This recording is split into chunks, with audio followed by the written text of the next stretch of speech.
اگر تو دروازے سے نکلی اعلیٰ حضرت امام اہل سنت مجدد دین و ملت میرے اعلیٰ حضرت سے کسی نے پوچھا تھا کہ حضرت جی بی بی نعت پڑھ سکتی ہے؟ فتاوی رضویہ کی 14ویں جلد، بی بی میلاد پڑھ سکتی ہے؟ میلاد اعلیٰ حضرت نے فرمایا اگر بی بی میلاد پڑھ رہی ہو، نعت پڑھ رہی ہو اور اس کی آواز غیر محرم کے کانوں تک جا رہی ہو، فرمایا اسے ثواب نہیں ہوگا، اسے حرام کام کرنے کا گناہ دیا جائے گا۔ بی بی کو منع ہے، وہ نعت کی آواز بھی عورت کا ہی نہیں پڑتا، دین میں تو عورت کی آواز کا بھی پڑتا ہے۔ دین میں تو عورت کی حضرت سیدہ زینب، حضرت فاطمہ کی وہ لخت جگر جو میدان کربلا میں امام حسین برابر کی شریک رہی سیدنا امام حسین کے ساتھ۔ یحییٰ بن معین کہتے ہیں میں 15 سال تک حضرت زینب کا پڑوسی رہا ہوں۔ 15 سال، گھر برابر ہوتا ہے نا، بندہ بی بی دیکھ ہی لیتا ہے۔ وہ بی بی کبھی پردہ ڈال کے جا رہی ہے دوائی لینے، کبھی نظر آ ہی جاتی ہے۔ کہتے ہیں 15 سال میں سیدہ فاطمہ کی بیٹی کا پڑوسی رہا ہوں، میں نے کبھی برقعے میں چھپی ہوئی زینب بھی نہیں دیکھی، برقعے میں چھپی ہوئی زینب بھی کبھی نہیں دیکھی۔ حضرت عبداللہ بن جعفر طیار جناب علی المرتضیٰ کے بھائی تھے، ان کے بیٹے کے ساتھ ان کا نکاح ہوا تھا، بیمار ہو گئی۔ تو حضرت عبداللہ کہنے لگے زینب چل تجھے حکیم کے پاس لے جاؤں، طبیب کے پاس لے جاؤں۔ تو حضرت زینب کہنے لگی آپ جائیے میرا حال بتا کے دوائی لے آئیے۔ تو حضرت عبداللہ جعفر طیار کہنے لگے شریعت میں گنجائش ہے ڈاکٹر کے پاس جانے، حکیم کے پاس جانے کی گنجائش ہے، تو چلتی کیوں نہیں؟ تو حضرت زینب کہنے لگی شریعت میں گنجائش تو ہے پر عبداللہ میری مجبوری یہ ہے کہ میں فاطمہ کی بیٹی ہوں۔ شریعت میں گنجائش تو ہے پر میری مجبوری یہ ہے کہ میں حسین کی بہن ہوں۔ شریعت میں گنجائش ہے پر میں حسن کی بہن ہوں۔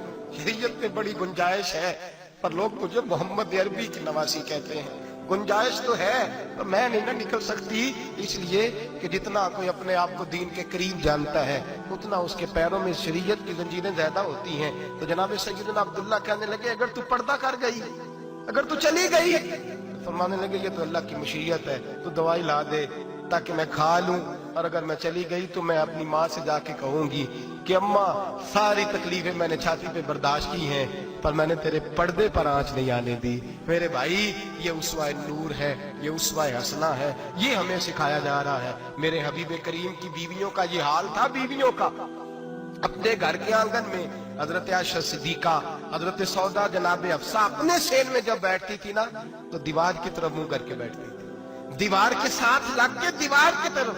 بیبیاں اپنے گھر کے اندر بھی دیوار کی جانب منہ کر کے بیٹھتی تھی۔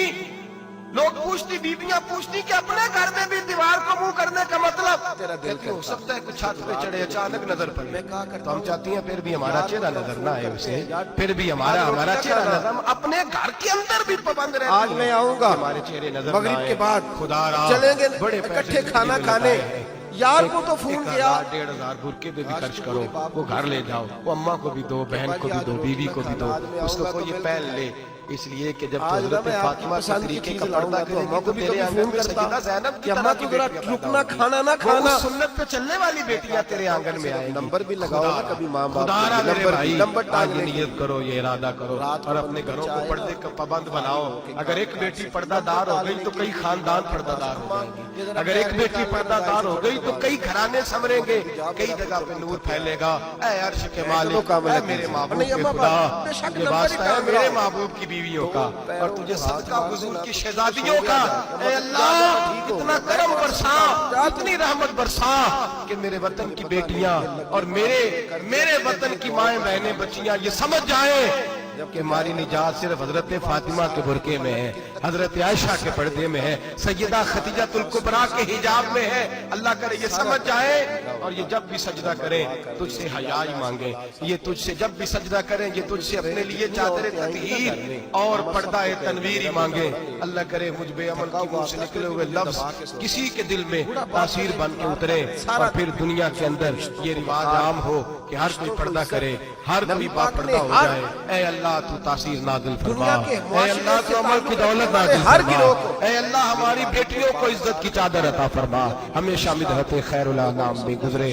دعا ہے یہ عمر درود و سلام میں گزرے۔ آخر ہوتی ہے، لیکن میرے رسول پاک نے اس رشتے کو وہ مقام دیا، وہ مقام کہا اس کو پاؤں کی جوتی نہ سمجھنا، یہ تو تیرے ایمان کے محفوظ ہونے کا ذریعہ ہے۔ فرمایا جس نے نکاح کر لیا اس کا ایمان محفوظ ہو گیا. تیری بیوی یہ تیرے ایمان کے کتنی بڑی بات, کتنی بڑی. حضرت علامہ یوسف نبہانی نے حدیث لکھی ہے جواہر البحار میں. حضرت عائشہ صدیقہ رضی اللہ تعالیٰ عنہ کہتی ہیں نبی پاک صلی اللہ علیہ وسلم نہ گھر آئے, حضور کو کوئی کام تھا, جلدی سے حضور آئے, جلدی سے کوئی چیز اٹھائی اور نبی پاک جانے لگے, جلدی سے حضور آئے, کوئی چیز اٹھا کے نہ تو حضور جانے لگے. جناب عائشہ صدیقہ کہتی ہیں آج نہ حضور کا موڈ مبارک بڑا اچھا تھا, اکثر تو غم امت پریشان رکھتا تھا نا نبی پاک, آج موڈ نہ حضور کا بڑا, سمجھ آ رہی ہے میری باتوں کی, آج حضور کا چہرہ بڑا میں کھلا کھلا دیکھ رہی تھی. فرماتی حضور جانے لگے تو میں نہ آگے کھڑی ہو گئی دروازے کے, میں نے کہا حضور آج